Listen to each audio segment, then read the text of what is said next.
But of course, what the country is also talking about this morning, Vincent, is the weather. Another hot one today. This brief, intense hot spell that we're hearing about. I've been thinking about it, and I did spend yesterday in the garden, and it was glorious. I was pottering around. I was doing a little bit of DIY, a little bit of painting in the back garden, and listening to the radio. A perfect day. And what's kind of interested me is how we're framing it, though. How the media is framing it, and we're obviously part of the media, but also how the sort of the state is framing it. It's all about risks and warnings. It's a yellow warning. There's risks, and your cat's going to asphyxiate, and your old folks and babies are going to dehydrate and everything. It's beautiful weather. It's 28, 29 degrees. I would think that most people, I think it's probably a vanishingly few people in this country have never been on a sun holiday and gone to countries that are warmer than this and had a lovely time of it and enjoyed it.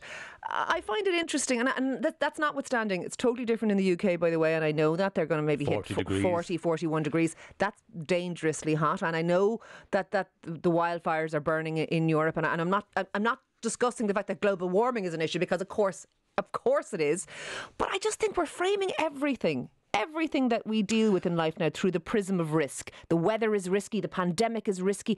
We're afraid of our lives, of everything that we used to actually not take a fig out of us. So you're suggesting we should take a much more libertarian attitude to things like the weather? Let people work it out for themselves? I don't know. I just think there's something changing in our social narrative, that the state feels it has to step in and protect us from everything, and we kind of expect that as well, and that we frame an awful lot of living through the prism of risk now in a way that we didn't always, and there's something in it, and I don't know, is it libertarian to not like it? Because I don't really like it.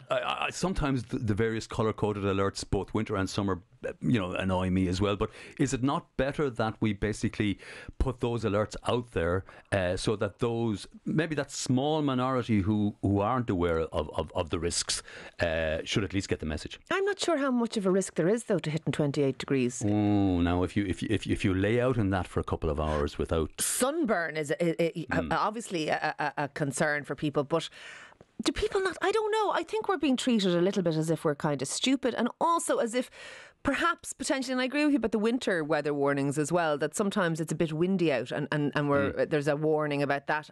It just strikes me we're getting warned about things that we used to be thought capable of dealing with, and that we're, as I say, framing life through the prism of risk. And it strikes me as a new thing, and maybe I'm just an old curmudgeon about it or something, and I don't know if it's libertarian, but I find it odd. Hottest days this year, Ciara Kelly goes out painting in the garden. I do. That's because I like to do things